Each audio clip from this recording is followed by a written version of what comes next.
Hello viewers, I'm your host Pratiksha Mishra with another episode of South Asia Focus. Let's begin the show. As the dust settled on India's electoral battlefield, Prime Minister Narendra Modi emerged victorious, securing a historic third term in office. His resounding win under the Bharatiya Janata Party-led National Democratic Alliance has not only reaffirmed the nation's faith in his leadership but also heralded a new era of development and progress. With global leaders extending warm regards and congratulations, there's a palpable sense of optimism about the future of India's relations on the international stage. Take a look. The resounding victory of the Bharatiya Janata Party-led National Democratic Alliance coalition in the Indian elections marked a historic milestone, paving the way for Prime Minister Narendra Modi to assume an unprecedented third term. This triumph reaffirmed the unwavering support for PM Modi's leadership in the country. In his first remarks following the election results, Prime Minister Modi expressed profound gratitude to the people for once again entrusting his alliance with their mandate. और इस पावन दिन NDA की लगातार तीसरी बार सरकार बननी तय है।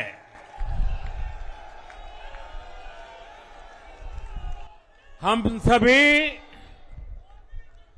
जनता जनार्दन के बहुत आभारी हैं। देशवासियों ने भाजपा पर, एनडीए पर पूर्ण विश्वास जताया है। In his address, PM Modi extended gratitude to the Election Commission for conducting the extensive election exercise, emphasizing the pride Indians feel in the credibility of the electoral process. विकसित भारत के हमें निरंतर बड़े फैसले लेने हैं। Additionally, he affirmed that Indians will collectively steer the country towards development, envisaging a new era of significant decisions in this third term. हम भारतीय मिलकर चलेंगे, देश को आगे बढ़ाएंगे। तीसरे कार्यकाल में देश बड़े फैसलों का एक नया अध्याय लिखेगा। In the aftermath of Prime Minister Narendra Modi's triumphant re-election, leaders from around the world extended their warm regards and congratulations, paving the way for a renewed sense of cooperation and friendship.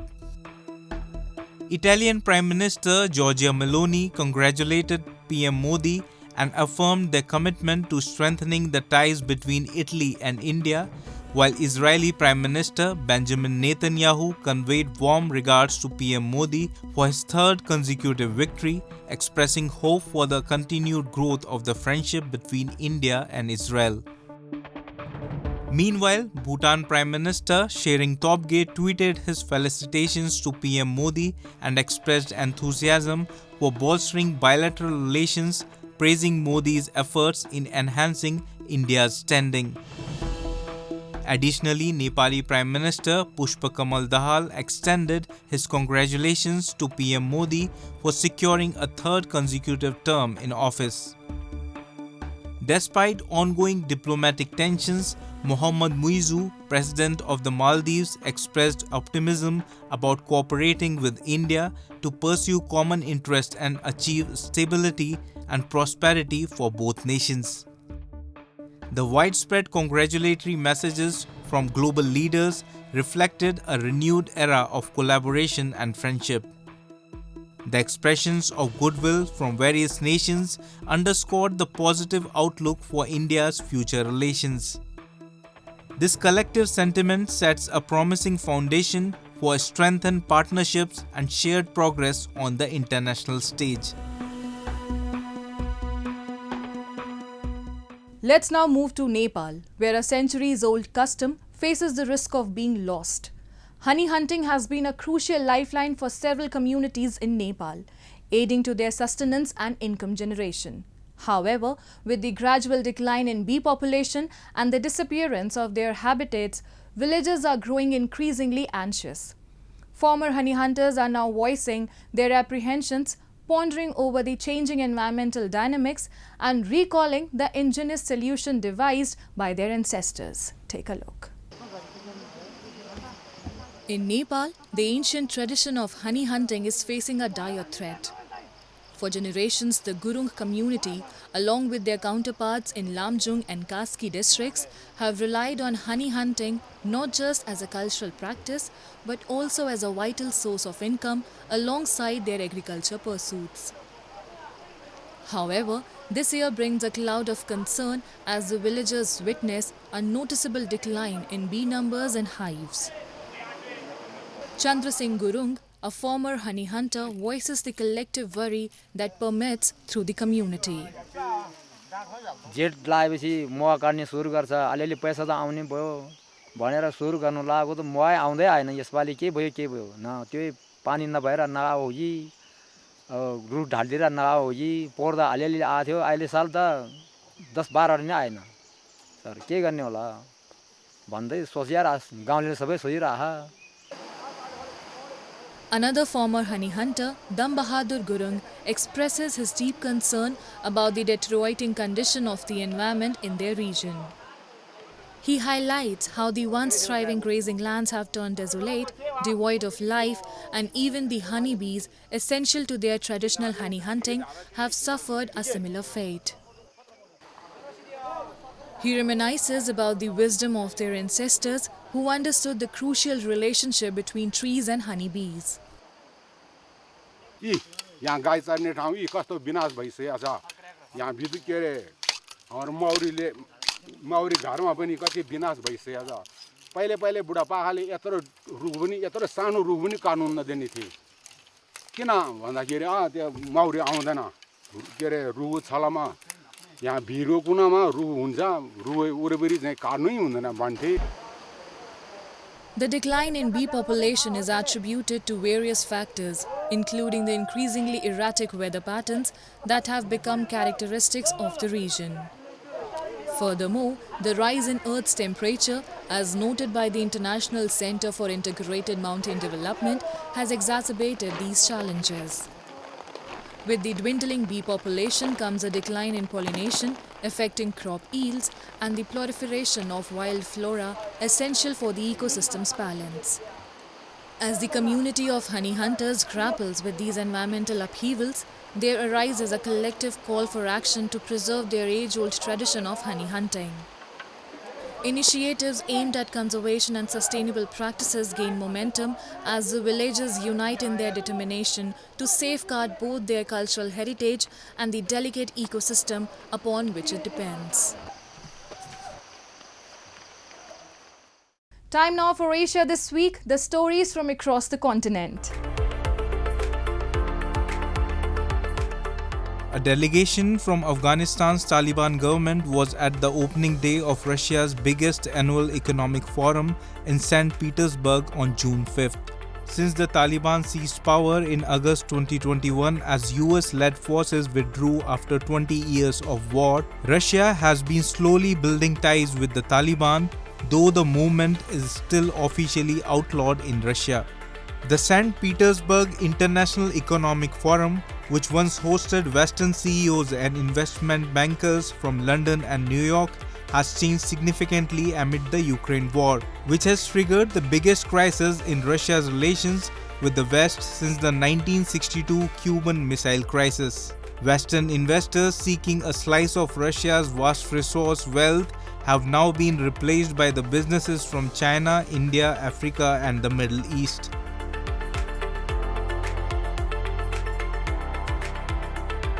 Thousands of Israeli police deployed in the streets of Jerusalem on June 5th for the annual Flag Day procession that marks Israel's capture of East Jerusalem in 1967 and has in the past led to clashes between marchers and Palestinians.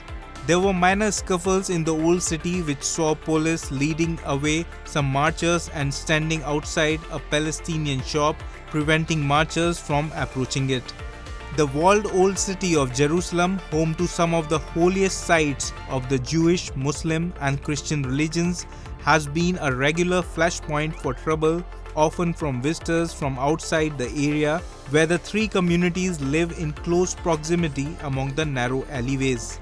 The march this year takes place as the war in Gaza approaches the start of its 9th month, adding to concerns of wider violence.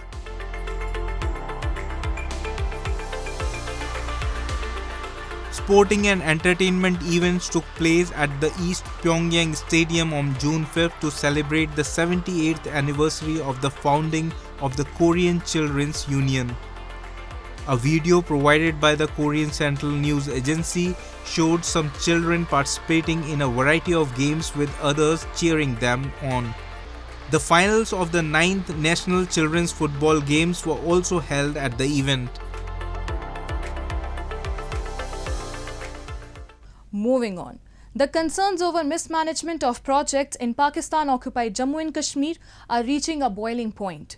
Zahid Amin Kashif, the former chairman of the Prime Minister's Inspection and Import Commission, has sounded the alarm over what he describes as the failure of the current administration to deliver on its promises. Let's delve deeper into the issues highlighted by Kashif. The mismanagement of projects in Pakistan-occupied Jammu and Kashmir has become a pressing concern, raising questions about governance, transparency and accountability within the region. Numerous instances of inefficiency, delays and allegations of corruption have marred the execution of vital infrastructure initiatives, leaving POJK's residents frustrated and disillusioned. One of the glaring issues plaguing POJK is the failure to deliver on promised mega projects. Despite assurances from the administration, the past financial year saw a conspicuous absence of profitable ventures.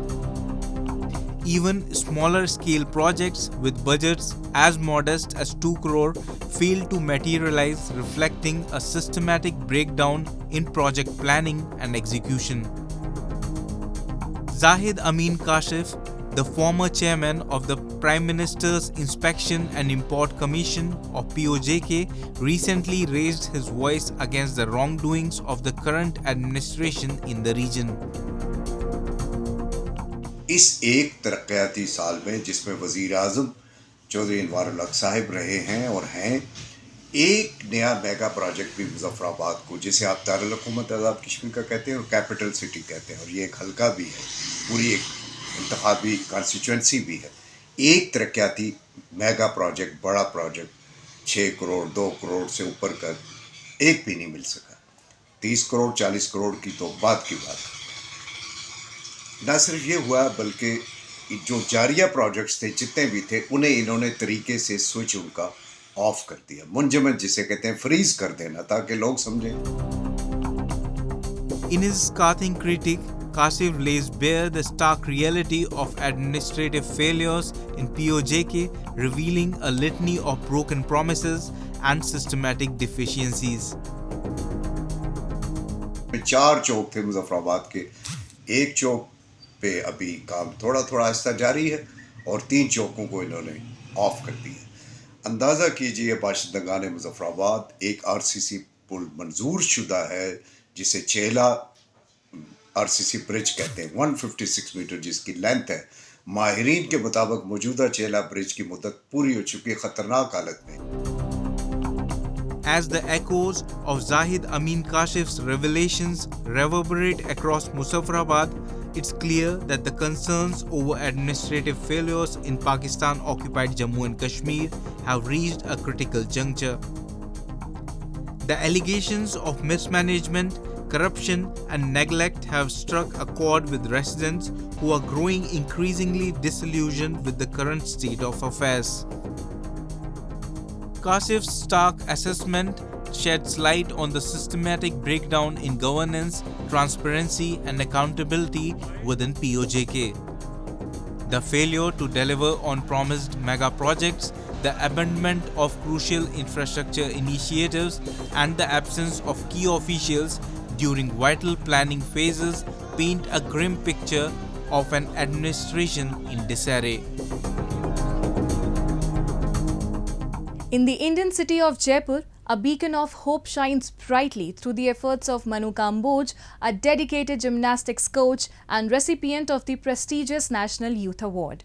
At a local sports academy, Manu mentors children and teenagers from economically disadvantaged backgrounds, guiding them through a rigorous gymnastics training program. With his expertise and encouragement, young athletes are not only honing their skills but also striving to achieve excellence in the sports. However, Manu's influence transcends the boundaries of sports, reaching into broader spheres of community impact. Take a look. Immersed in a rigorous gymnastics training program at a sports academy in India's Jaipur, these children and teenagers from economically disadvantaged backgrounds are working hard to excel in these sports. Under the expert guidance of Manu Kamboj, a highly educated and nationally certified gymnastics coach, they are striving to improve their skills and achieve success. A recipient of the National Youth Award, Manu is committed to uplifting the lives of marginalized individuals who are now showcasing remarkable performances at various levels across the country. बहुत से बच्चे ऐसे हैं जिनके पिताजी सब्जी का ठेला चलाते हैं, बहुत से बच्चे ऐसे हैं कि किसी के फादर तो ऑटो रिक्शा चलाते हैं, या फिर बहुत से अलग अलग डिफरेंट बैकग्राउंड से बच्चे हैं, पर सबका एम एक ही है कि उनको स्पोर्ट्स के लिए कुछ अच्छा करना है। जो मैंने कठिनाइयाँ झेली है वो बाकी लोगों को नहीं झेलनी पड़े कठिनाई, तो उसके लिए ज़्यादा से ज़्यादा युवाओं को कितना प्रेरित कर सकता हूँ उसके लिए मैं पूरा प्रयास करता हूँ, और भगवान ने चाहा तो हमेशा ये प्रयास करता रहूँगा। Megha Patel, an instructor at the academy, emphasizes the unshakable confidence the children place in Manu's capability to tackle any obstacle they encounter. This sentiment is echoed by students who attribute their notable successes in competitions to Manu's guidance. With his mentorship and encouragement, students have unlocked their potential and triumphed in competitions at various levels. जब भी किसी बच्चे को किसी भी चीज़ की need हुई तो उनका सीधा टारगेट ये होता है मनु सर होंगे तो सॉल्व हो जाएगा सारा प्रॉब्लम। तो जितनी भी प्रॉब्लम है वो सर के थ्रू हम लोग सारी चीज़ें सॉल्व कर लेते हैं। इवन अभी बच्चों को साइकिल्स दिलवाई गई हैं जो नेशनल प्लेयर रह चुके हैं उन बच्चों को, और जो पुअर फैमिली से आते हैं उनके लिए भी बहुत कुछ करते हैं। मैं इस एकेडमी में पिछले 3 साल से प्रैक्टिस कर रही हूँ। अभी पिछले साल मैंने दिल्ली नेशनल राजस्थान स्टेट में 3rd पोजीशन प्राप्त की थी। उसके बाद दिल्ली नेशनल भी पार्टिसिपेट किया था। और मनु सर मैं 3 साल से प्रैक्टिस करा रही हूँ, इनके साथ मैंने 3 साल से प्रैक्टिस की है और मैंने नेशनल ट्रैम्पोलिन में भी ब्रॉन्ज मेडल लिया है। और मेरे पापा ऑटो ड्राइवर है, इसके बावजूद भी मनु सर ने मेरी काफ़ी हेल्प की है इस चीज़ में, और मैं आज जो भी हूँ इस पोजीशन तक ये सब मनु सर की वजह से। Operating a youth club Yuva Sathi Sangathan, Manu extends his support to hundreds of children from ragpicker backgrounds, offering them opportunities for growth in cultural, sports and youth development. Through his initiatives, he aims to empower the underprivileged children, providing them with a sense of belonging and purpose. In doing so, Manu not only changes lives but also inspires hope and opportunity for a brighter future. What sets Manu apart is that his efforts extend well beyond the realm of sports, spanning across various sectors within society. Manu Kamboj, recipient of several accolades, is deeply committed to environmental conservation initiatives. He takes proactive steps to raise awareness about the harmful impacts of plastic usage and actively participates in campaigns promoting tea plantation. Moreover, he employs the art of dramatics to effectively communicate and shed light on a variety of societal issues. Manu also dedicates himself to supporting disadvantaged students by nurturing their talents beyond athletics. He specifically focuses on empowering them with additional skills like dance tailored to their unique abilities. Manu's efforts have earned him widespread recognition, particularly for his philanthropic endeavors such as providing free sports equipment to students in need. With his unwavering dedication and compassionate heart, Manu Kamboj leaves an indelible mark on society, reminding us all of the profound impact one individual can make in shaping a better world for generations to come. Manu Kamboj's commitment to empowering youth eliminates a path of hope and opportunity. And with that, we come to the end of this week's episode. See you next week. Goodbye and take care.